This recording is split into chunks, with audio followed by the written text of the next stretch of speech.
आई एगो कहानी बिरहा आप लोगन के बीच में पेश करत बानी। सामाजिक चीज इंसान का नियत होके के कैसन चाहिए, इंसानियत होके के चाहिए कि नहीं, इंसान का विचारधारा होके के कैसन चाहिए।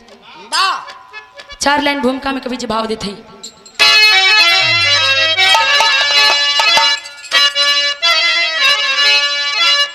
सरजमी से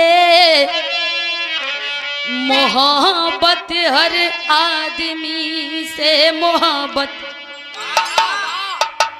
मोहब्बत हो जिसकी गंगा जमुना की धारा,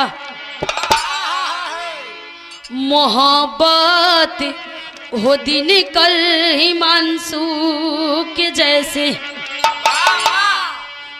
जिस मोहब्बत का गीत गाय संसार सारा, वही है मसीहा वतन का पुजारी, जो आके अंधेरों में सम्मा जला दे।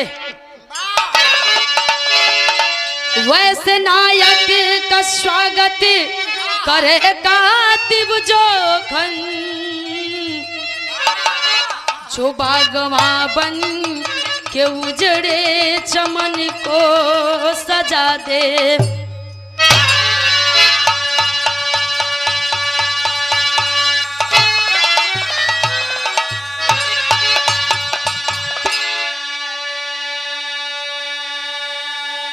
भैया बेटा बेटी के पहचान माई बाबू से होला। माई बाबू रही ना तो बेटा बेटी कहाँ से जन्मी हन। लेकिन बिरहा में एक लाइन गजल का नमूना है।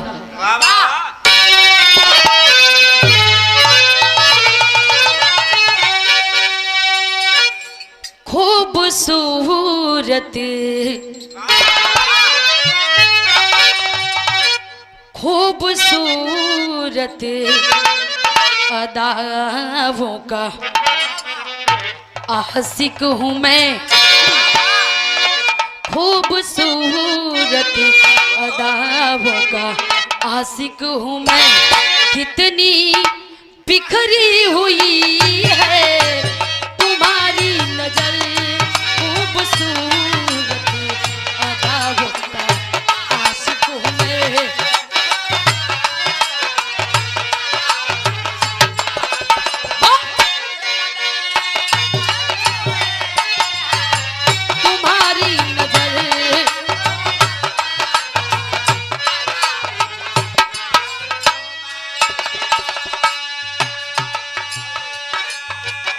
लेकिन कहना अम्बा का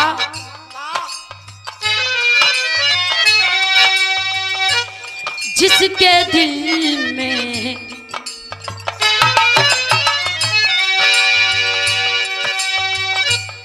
जिसके दिल में मोहब्बत वफा प्यार है,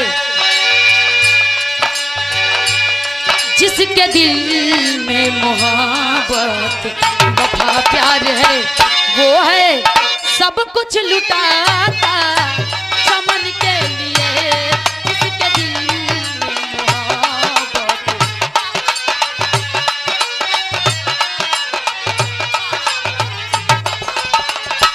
वो है सब कुछ लुटाता चमन के लिए।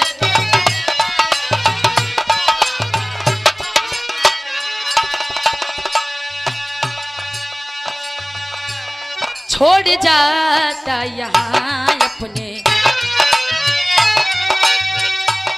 छोड़ जाता यहाँ अपने आदर्श को, छोड़ जाता यहाँ अपने आदर्श को। वो है खुद मिट जाता वतन के लिए, छोड़ जाता यहाँ अपने।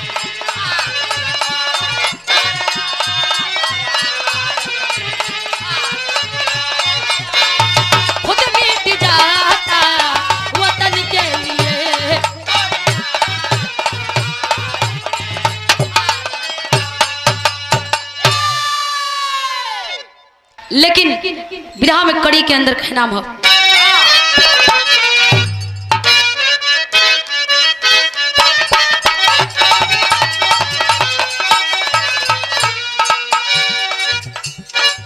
बड़ी खूबसूरत लाजवाब ये कहानी है, बड़ी खूबसूरत लाजवाब ये कहानी है, बाहर झूमती जहाँ मौजों की रवानी है।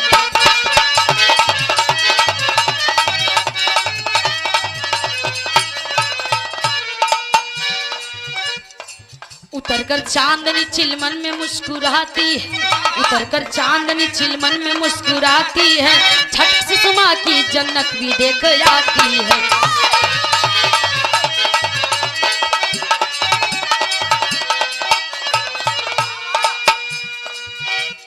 संत महापुरुषों ने उस भूमि का एहतराम किए, संत महापुरुषों ने उस भूमि का एहतराम किए, जहाँ की धरती पूरे विश्व में है नाम किए।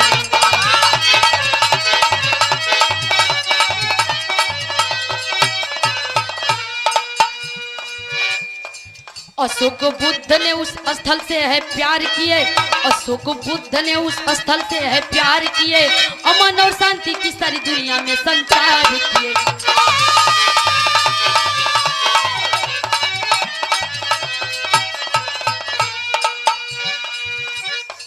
प्रांत पटना जो बिहार का शिवाला है, प्रांत पटना जो बिहार का शिवाला है, वहाँ का गौरव अपने आप में निराला है।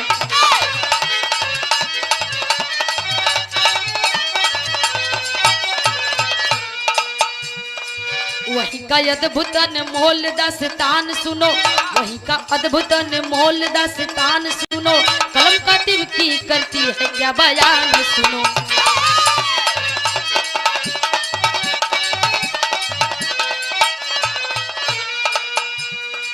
सुधीर शर्मा जी बचपन में साथ छोड़ चले, सुधीर शर्मा जी बचपन में साथ छोड़ चले, बेटी सुषमा और पत्नी से नाता तोड़ चले।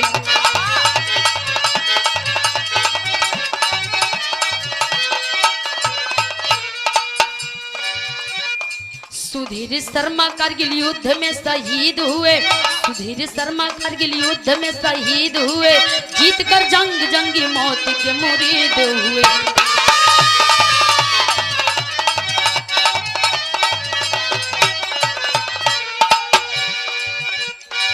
गर्ल स्कूल में सुषमा नित्य पढ़ने जाती थी, गर्ल स्कूल में सुषमा नित्य पढ़ने जाती थी, चंचल चांदनी चेहरे ऊपर बल खाती थी।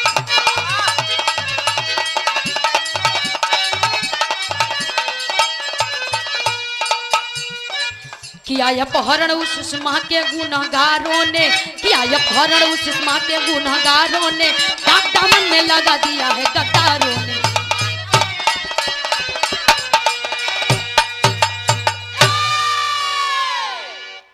अरे भैया आखिरकार कहल जाला कि गद्दार दोस्त से सानी दुश्मन ठीक है, काहे कि जौने थरिया में खाई वही में ही तवा छेद कर दे,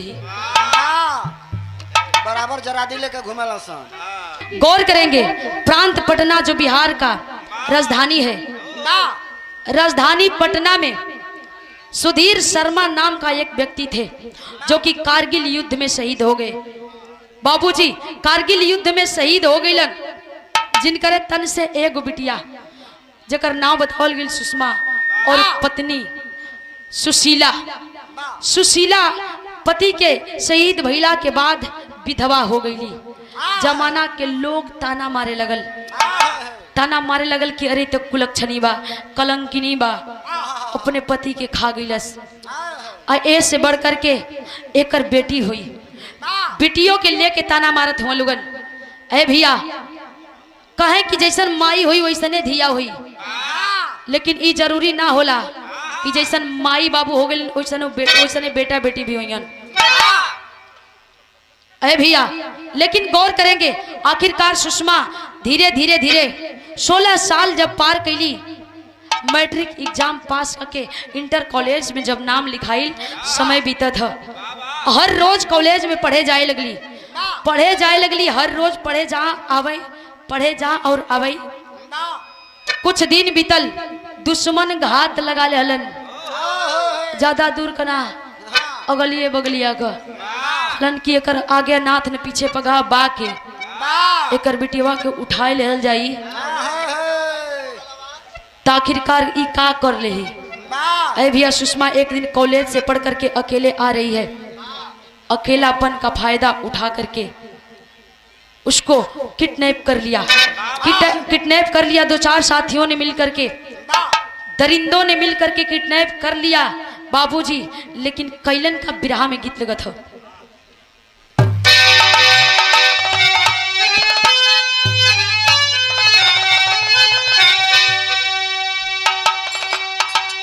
वही गीत बा,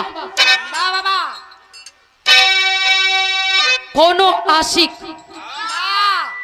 कमासुका के ब्याह तय हो गई। प्यार तो हालांकि खूब कैलस, प्यार उतना कैलस कि हर एक काम करे, कोनो काम करे तो कॉलवे पे बात करे। कहे कि का करते हो, कहे कि खाना खाते, कहे कि अभी सुतले हो का देह तोड़ के, कहे कि हाँ, कहे कि बिहान हो गई गुड मॉर्निंग, उठ के जाए बरस लेके, जब बरस करते कहे का करे जाते हो, कहते कि बरस करत है। ऐसा ही बतियावे में गिर गई कलिए पतले गड़वा फ्रैक्चर हो गई। भला अनहर नहीं भयल बेचारा कलश की देख नाई मन में नाई तोरा घर वाला मनिया सन तो राती के दिन में ना राती के उठवा के लिए। लेकिन वही में 2-4 को संगी साथी निकल कहले कि हट बुड़बक पागल हुआ का उठवाई पे काहे के, जब वो राजी भी है तो ओकर घरे बरियाई से डोला लेके जो बारात लेके जो ओकरा के बियाह के लेके आओ।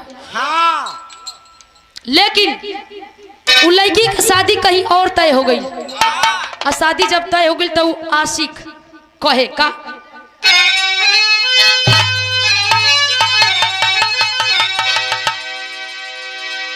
अरे चली जाइबू तो फेर नहीं आईबू, आ सुनसान अखियन में प्यार लैला, आ मेहंदी समझी के तू रचैहा, मेहंदी समझी के तू रचैहा, छतिया के खुनवा हमार लैला, मेहंदी समझी के तू रचैहा, छतिया से खुनवा।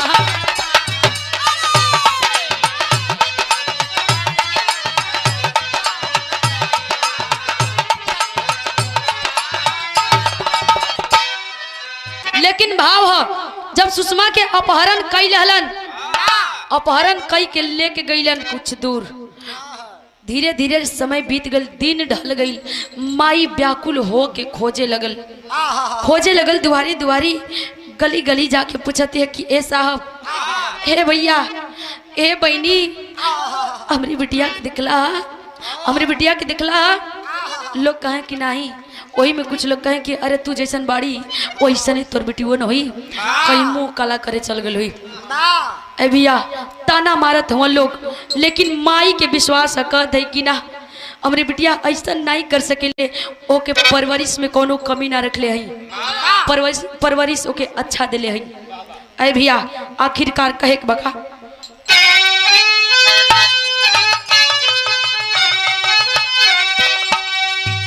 माई ममता के ममता पुकारे, और जिंदगी के हमारे आधार कहाँ गईलू, माई टुवरी के अधजल में छोड़ी के, माई टुवरी के अधजल में छोड़ी के, अखिया के पुतरी हमार कहाँ गईलू, अधजल में छोड़ी के।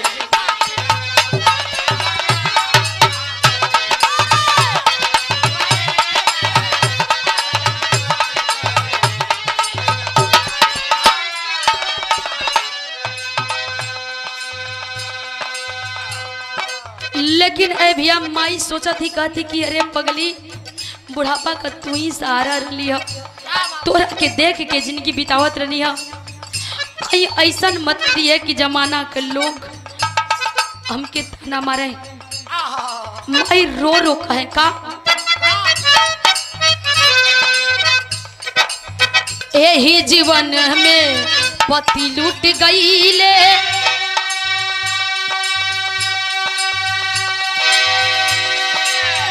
यही जीवन में पति लूट गईले रोई रोई दिनवा बिताई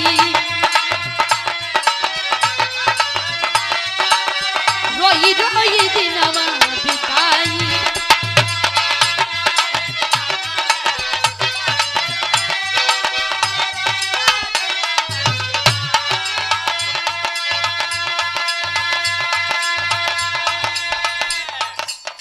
तोहरा के देखी के ए मोर बिटिया तोहरा के देखी के ए मोर बिटिया आपन करे जावा मनाई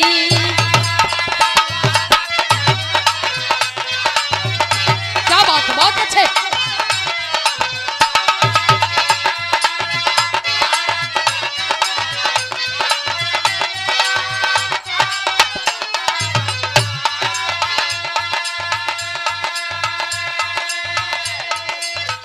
कैसे बनाई अपन बाजार के छतिया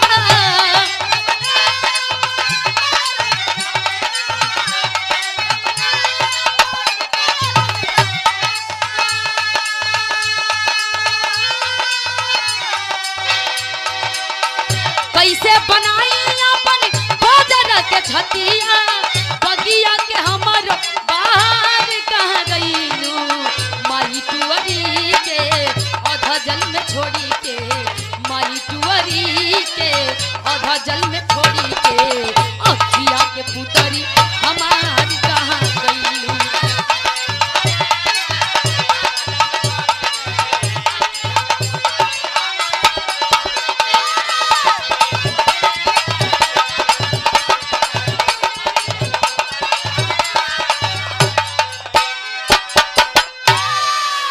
अरे भैया आखिरकार माई खोजत है और रहल के गद्दार कोई दूसर ना अपने आस पड़ोस के लोग रहलन अपने आस पड़ोस के साहब अपन लोग कहला कि घर के भेदी लंका ढाहे घर ना फूटी तो जवार ना लूटी लेकिन घर में अपने लोगन में कमी हो अपने लोगन में कमी हो जाला तो दूसर मजा लेवेला कहे न लही भैया मौका का फायदा उठा ले सही बात बा मौका का फायदा उठा लेकिन ओके इंसान ना कहल जाला अच्छा मौका बा तो ओकर फायदा उठा सकेला कहीं बढ़िया काम बा ओकरा में भागीदारी हो सकेला अब सोचा कि कोई का घर जरता ओकरा में जाके से कहो कि हमके ठंडा लगता हाँ पानी टोट निकाल के मजे में सेका वही के कहल जाला जलला पर नमक दरल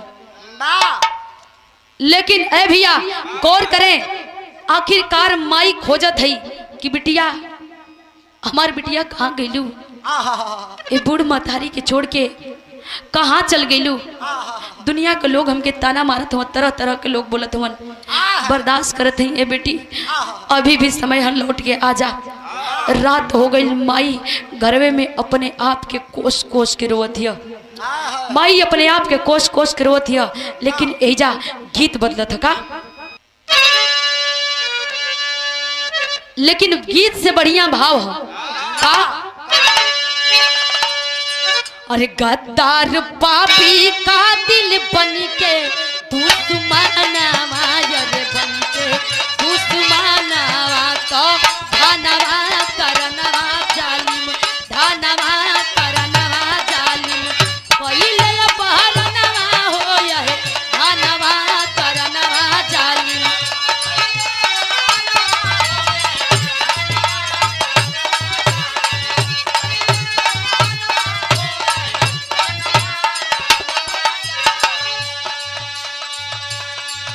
लालच में पड़ल हवन कि चंद रुपया मिल जाई तो हम राजा हो जाई लेकिन धरती पर केहू केतनो राजा हो जाई लेकिन एक बात गौर करब जा केतनो रुपया पैसा धन दौलत कमा ले आदमी, केतनो कुछ भी बना ले, लेकिन मुआला के बाद गुरुजी, मुआला के बाद कार्ड पर लिखल जाला कि फलाने का इस दिन को निधन हो गया। निधन मतलब कुल कमाई व्यर्थ बा। लीजिए शोक संदेश पढ़िए। लेकिन कैलन का कोठाबा पगैले हो बेच चलिए।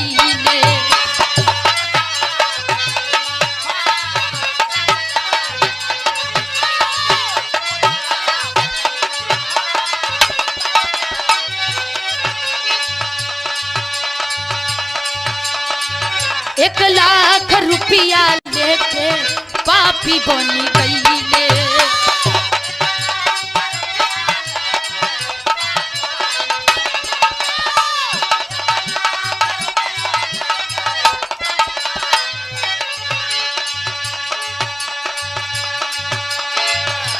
चले मुजफ्फरपुर में कातिल सैतानवा यार कातिल बेईमानवा तो धानवा करनवा जालिम, धानवा करनवा जालिम पहिले अपहरणवा होय है, धानवा करनवा जालिम।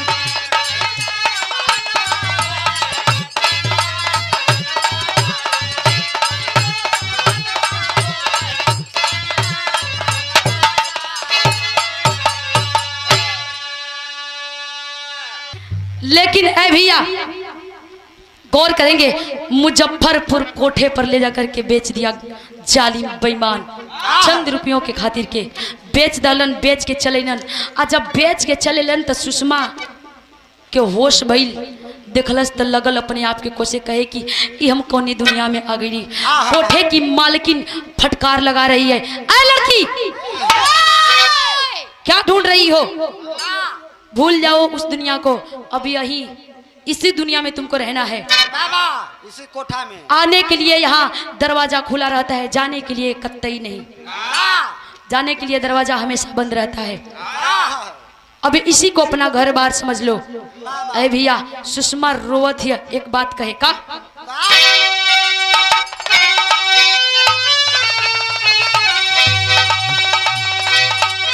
वह गीत बा,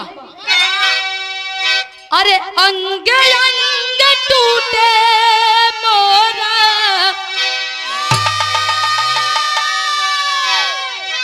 दर्द बदनवा में, काहे ना अइला सैया, काहे ना अइला राजा लौट के सवनवा में, लौट के सवनवा।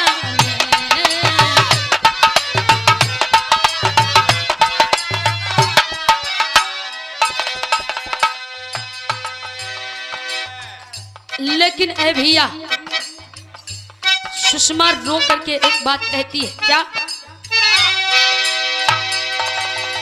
अरे रोई रोई सुषमा कहे,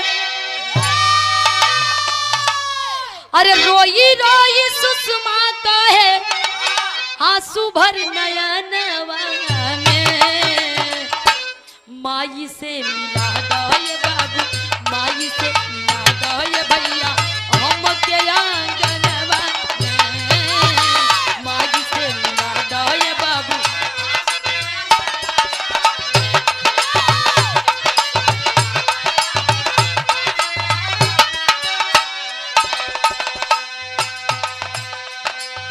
सुषमा रो करके कहती है कि हमके हमारे माई से मिला दे लोगन, हमार कौन गुनाह बा, कौन हमार गलती बाकी, वही गलती के हमके सजा दे रहल बड़ा लोगन, हमके हमारे माई से मिला दे, हम अकेला ही अनाथ हई।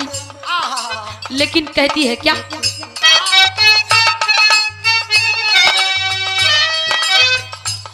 हमारा हो बिना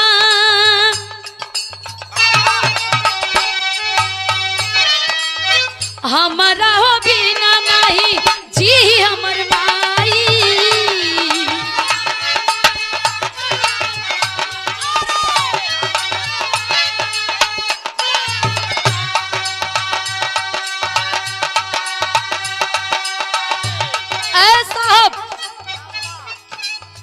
गोदिया में नहीं खे कहूँ कहे कि मनात है अकेल है गोदिया में नहीं खे कहूँ जिंदा हमर भाई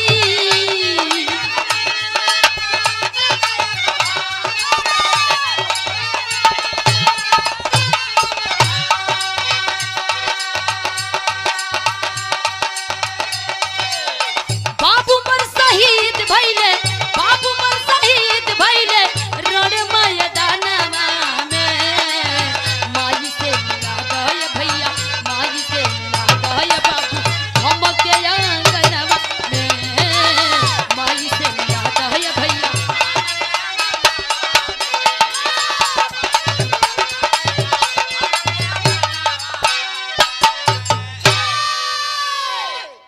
अरे भैया आखिरकार सुषमा रो करके कहती है कि हम अकेले हैं अनाथ हैं साहब हमार माई का और कोई सहारा ना है कहूँ भाई ना हुवन कि हमरे माई के बुढ़ापा के सहारा बनी हमके जाए थे लोगन हमके कौन गलती करनी कौन गुनाह करनी कि वही गुनाह के हमके सजा देते हुआ हमके जाए दा लेकिन वो कोठे की मालकिन कहती है कि सुनो जो एक बार यहाँ आ जाता है दोबारा लौट करके नहीं जाता है और तुम्हारे साथ भी वही होगा जो हम चाहेंगे।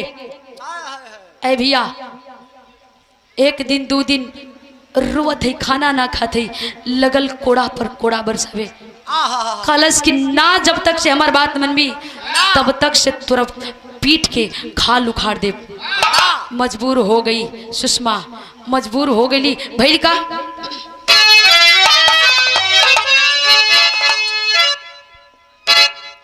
फंस गई सुषमा विपद के जाल में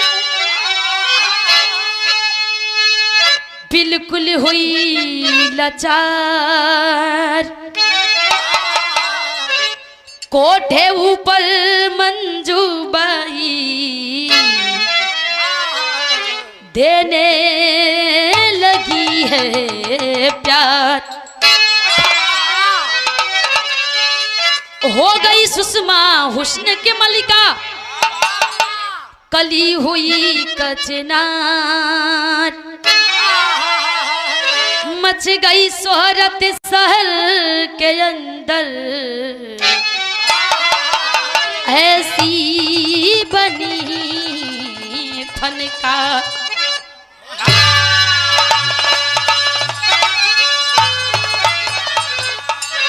बाबूजी सब कुछ भुला के सुषमा ओ कोठा के अपन घर परिवार मान रही कली की मान इहे मनला में बलाई बा ना तो अपन मन के करब तो पता ना कितना ही लोग मरी हैं।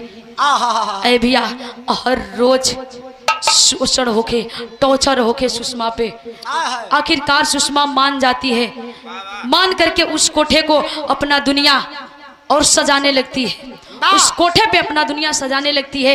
एक दिन ऐसा दिन आया कि वो कोठा सुषमा के नाम से मशहूर हो गया और जब सुषमा के नाम से मशहूर हो गई तो भैल का बिरहा में बड़ा बढ़िया गीत गत हो।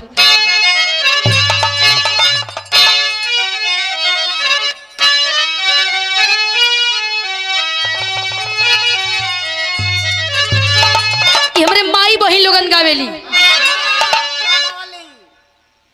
ब्याह शादी का जब अवसर होला तो तरह तरह के गीत गावल जाला कैसे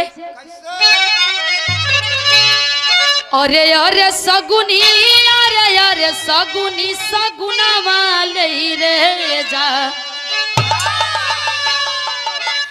अरे सगुनी अरे सगुनी सगुना वाले रे जा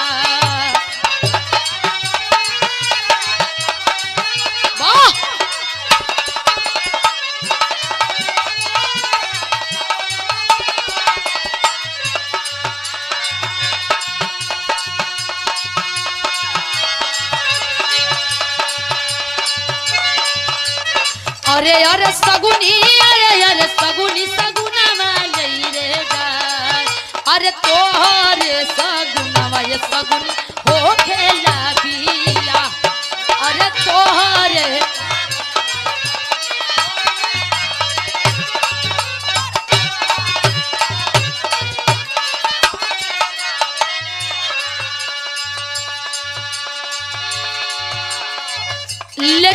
भैया आखिरकार होत का है गौर करब। एक दिन हम बता देती आप लोगन के कोठा पर के जाला, बड़े बड़े लोग जाते हैं कोठा पर, नेता मंत्री एमएलए विधायक और उनकर बेटा लोगन जालन। हमन जैसन गरीब का बेटा ना जी हन, हमन जैसन गरीब का बेटा ना जी हन, खाकी और खादी वाला लोग जालन। भइल का जे आवे वो कोठा पर जवने मन में आवे उहे नाव धके बुलावे। कोई कहे सोना, कोई कहे ए पोपो, ए जान, ए रानी, ए दिल जानी, डीजल पियबू की पानी। जे करे जवने मन में आवे उहे कही के बुलावे। का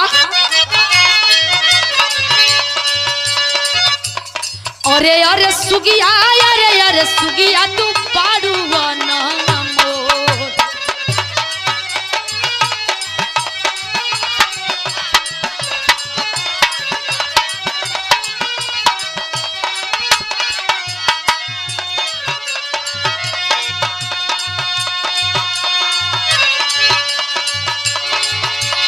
अरे अरे सुगिया, अरे सुगिया तू पाड़ुआ नमोल।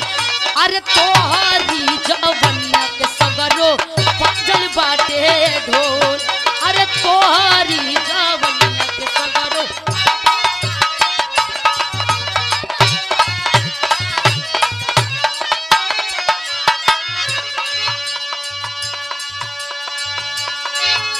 अरे भैया लोग जानते कहें कि तोर नाव का चर्चा बारे, तोरा नाव के चर्चा बा, आखिर तू का चीज बाड़ी, तोरा में कौन ऐसन खूबी बा? कहे का सुन के हुस्न के फरिश्ता उहवा आवे लगले हो।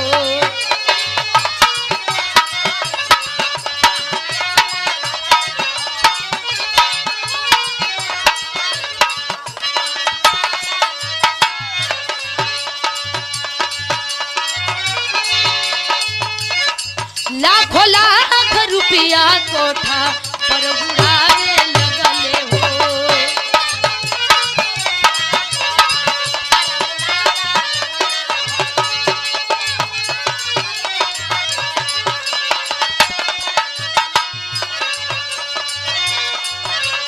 अरे अरे सुगिया, अरे सुगिया तू पाड़ुआ नमोल।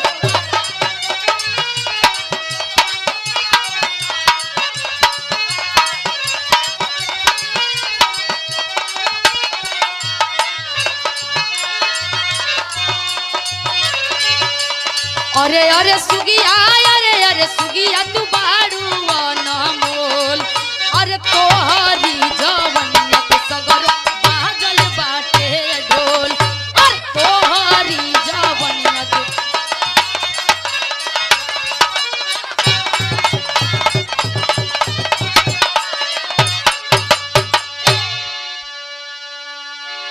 आखिरकार सुषमा के नाम से कोठा मशहूर हो गई।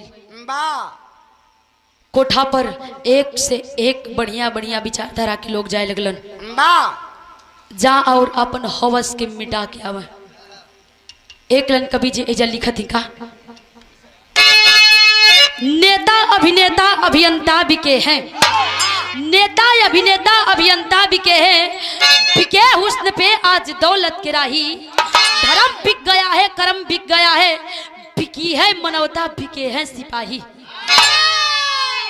सब आते हैं कोठे पर बेस्या समझ करके, सब आते हैं कोठे पर बेस्या समझकर। मदहोश में रात रानी के खातिर। अरे फिदा है सभी मेरे सूरत के ऊपर, ये महफिल सजी है जवानी के खातिर। नहीं आया अब तक कोई बनकर कन्हैया, सुषमा कह रही है कि नहीं आया अब तक कोई बनकर कन्हैया जो सुषमा बहन कह के राखी बंधा ले। अरे नहीं आया देने कोई नारी का दर्जा, सब बेस्या समझ करके मुझको उठा ले। सुन लो गजल गीत ठुमरी और ध्रुपद, सुन लो गजल गीत ठुमरी और ध्रुपद, यहाँ जिस्म की सौदेबाजी न होती। अरे ये ऐसा जिगर इसको फौलाद समझो, यहाँ दरिंदगी की आजादी न होती। सुषमा कह रही है कि लाचार हैं, मजबूर हैं, विवश हैं,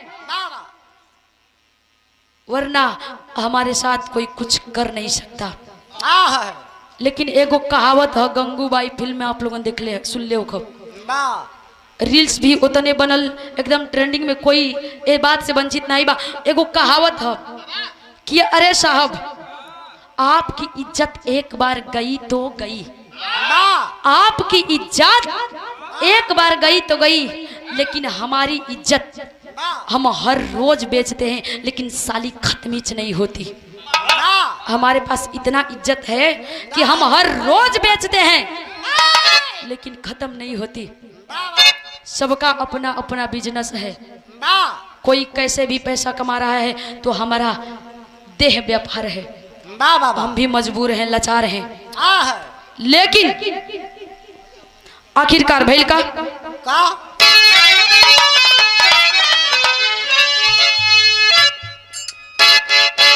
वाह।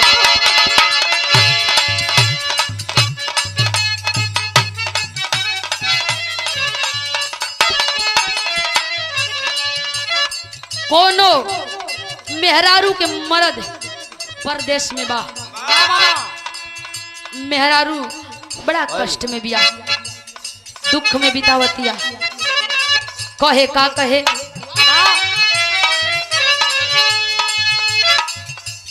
एहो परदेसी पिया ना आई बका हो,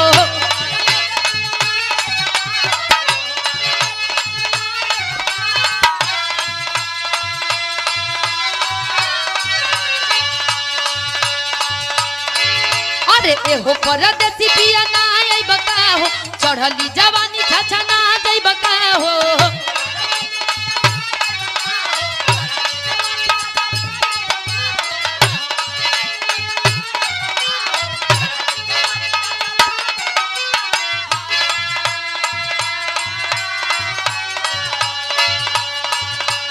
एहो परदेसी पिया ना आई बका हो, चढ़ली जवानी छछा ना जाई बका हो, जो बना राग धक रोवे राजा चोलिया में, जो बना राग धक रोवे राजा चोलिया में, अब किया जाए सजनमा तू होलिया में, होलिया में।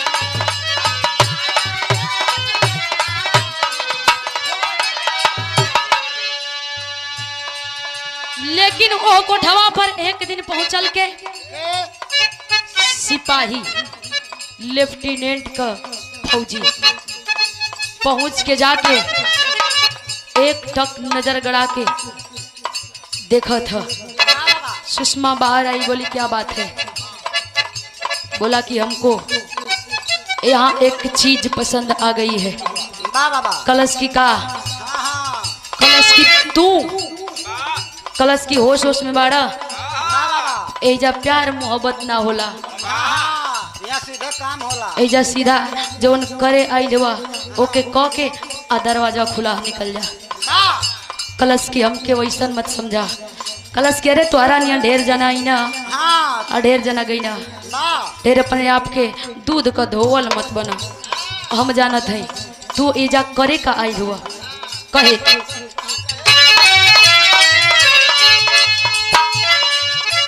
बैठा है जवान एक महफिल में आके,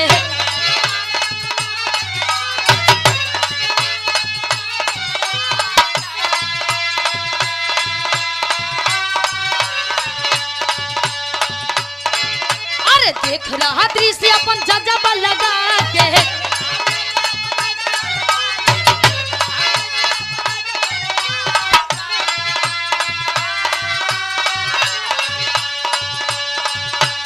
बैठा है जवान एक महफिल में आके, देख रहा दृश्य अपन जजबा लगा के, गोली जन्नत उतारल बाया गाना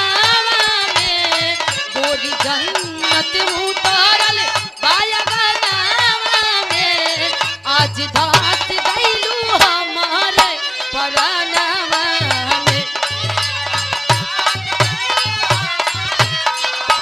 वाह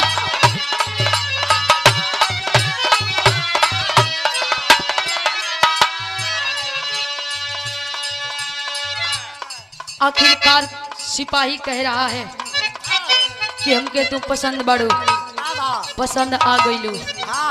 कलश की है ढेर बकबक मत, ढेर चपड़ चपड़ कैला से निक ना कही बा, सीधा सीधा बोला। अपन मुंह नहीं देखा तू आलवा ब्याह करे। तोरा नियन रोज आवेलन लोग रोज ब्याह के जालन। कहे का मैं कसी के देख तू मैं कस बन गई।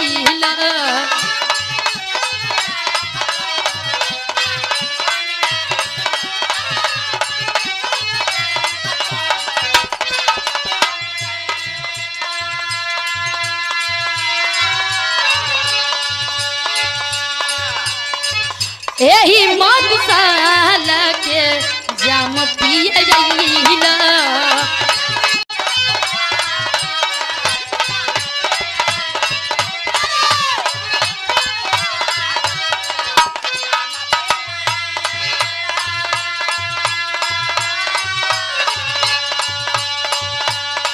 इहो सौदा ना बेचाला के तनो धानावा में। इहो सौदा ना बेचाला के तनो धानावा में। आज बस गईलू हमारे परानवा में।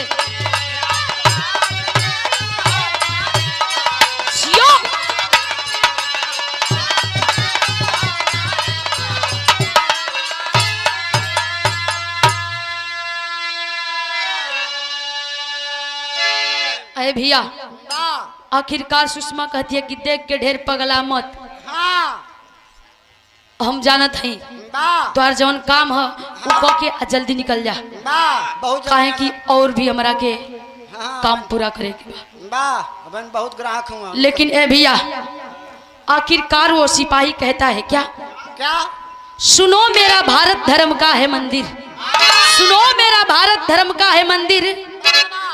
देवी देवता हैं इस धरती पे आते, अभिमानी दुष्टों का संहार करके दुखी अबलाओं का अस्मत बचाते।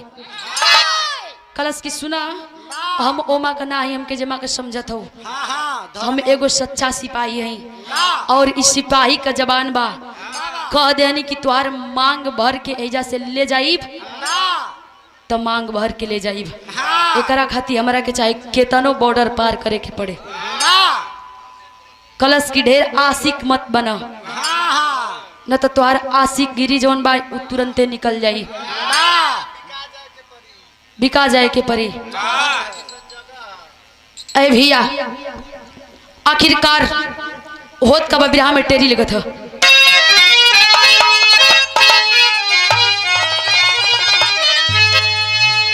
अरे मैं खाने में मदीना मिल गया, अरे बाबू मैं खाने में मदीना मिल गया। तब पंख में पुप मिला है जरा को मिल गए ही नायर हो ही नायर।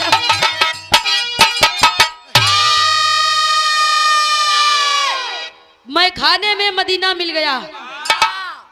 कबो कबो कीचड़ में कमल का फूल खिल जला। अरे भैया आखिरकार उस सिपाही कैलाश का विराह में पोपट लगत है।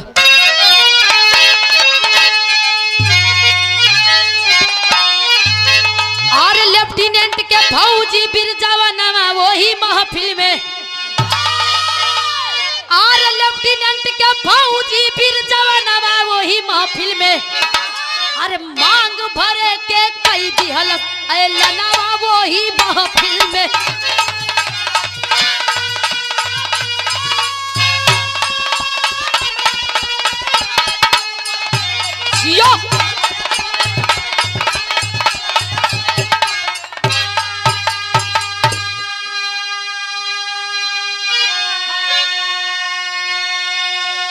अरे सुषमा पे सुषमा खिल गई ले बिहा बले हुई है जोरिया हो।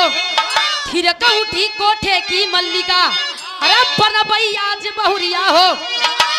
अरे त कहेली मंजू बाई हमहू देहब कन्यादानवा वही महफिल में, अब पूरा होई हमरो अब सपनावा वही महफिल में। लेकिन ए भैया वादा कर दिया सिपाही। सिपाही कहलन कि एगो सच्चा सिपाही का वादा बा, जबान बा, कबो फिरी ना खाली ना जाए।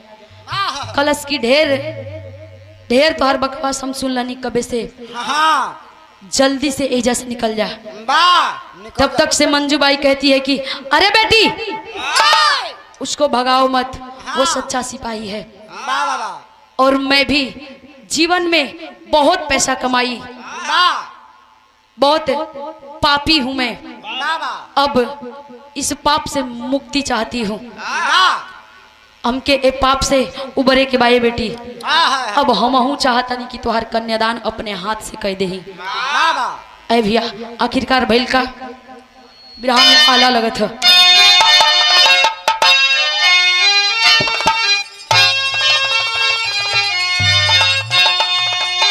हाय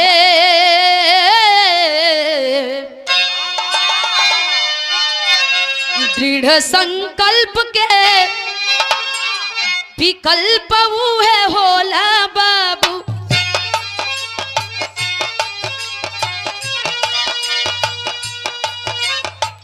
तोड़ी के लक्ष्मण रेखावा के होई जल पार।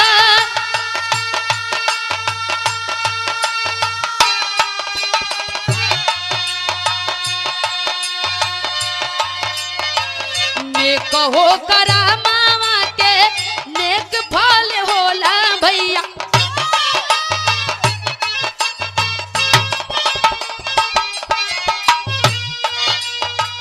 जे करे कदम में झुकी जाला संसार।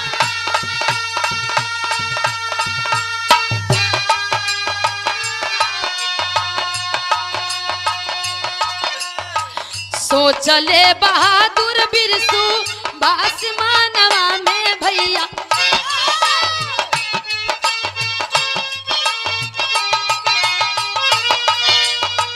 एक सीमाया बही करे के बनी पार।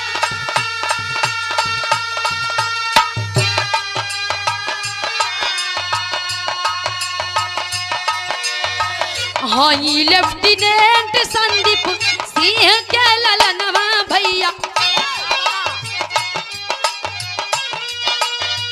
बाबूजी के इच्छा जानल धर्म हमार।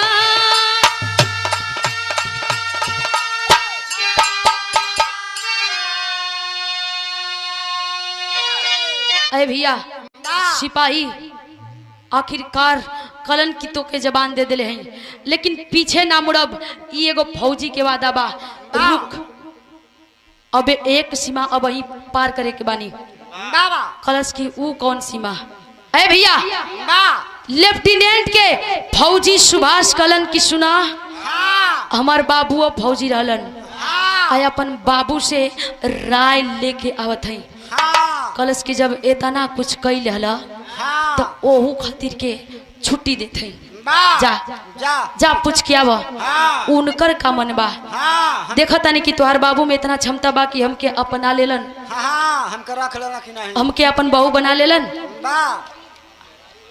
आखिरकार सिपाही गईलन, सुभाष गईलन, जाके अपने पिताजी से कहते हैं कि बाबू हे बाबू एगो कोठा पर रहे वाली लड़की के अपन दुल्हन बनावल चाहती, पसंद आ गई बिया। बाबू कहलन का? कलश की हाँ जौन सुनल सही सुनल, कोठा पर रहेले लेकिन हमके पसंद आ गई बिया, हम वही से ब्याह करब। कलन की तब जो देर कौनी बात के बा, किरत इंसान के फर्ज होला उठावे के, इंसान के नाते जो ओकर उबार कई दे। लेकिन हम एगो बात बता देते हैं, गिरत इंसान के अगर उबार कर देबा तो ओसे ओकरे नजर में तोहार इज्जत और बढ़ जाई। लेकिन ए भैया आखिरकार अपने बाबूजी से पूछलन, बाबूजी कलन की जो जाके ब्याह क के लिया गैलन सुभाष जाके अब मंगिया में सिंदूर डाल के कलन की चल ऊपर से ऑर्डर आ गइल बा अरे भैया आखिरकार भइल का खड़ी में कहे के बा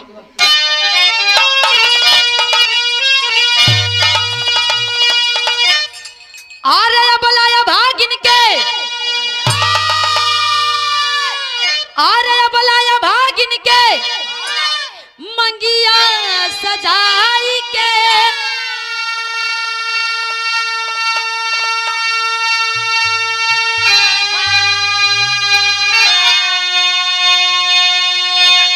अरे चल भैले सुभाष आपन दुल्हन बनाई के चल भैले सुभाष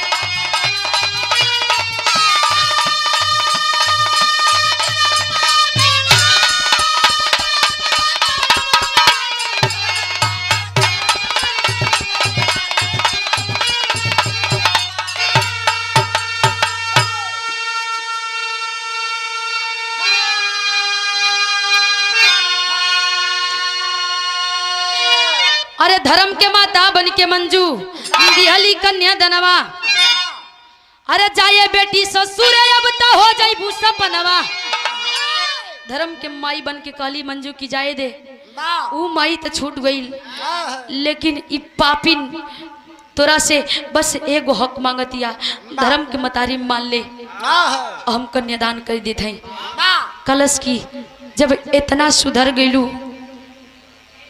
तब माई कहत हूँ तब चला तब कन्यादान कई दा ए भैया मंजू बाई कन्यादान कर दिली कली की जा अब तो सपना हो गईलू कहे बका अरे तक करली विदाई अपन आंसुआ बहाई के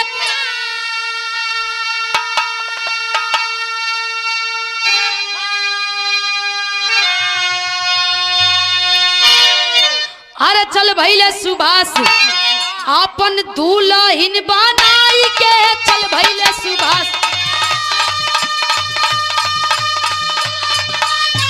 जियो से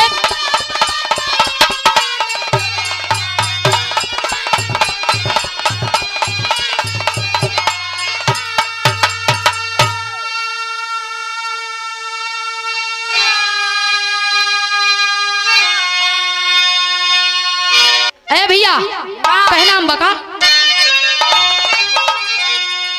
अरे बनी के इंसान पर दुनिया के भलाई अरे दिलवा में भर अपन प्यारे और अच्छाई तो नाम रोशन करा तू अपन मनवता दिखाई के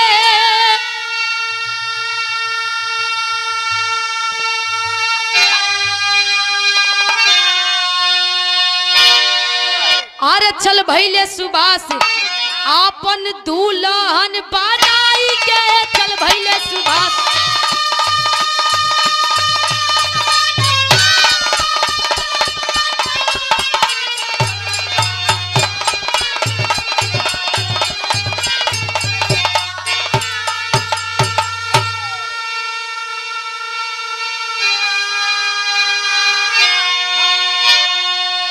ए भैया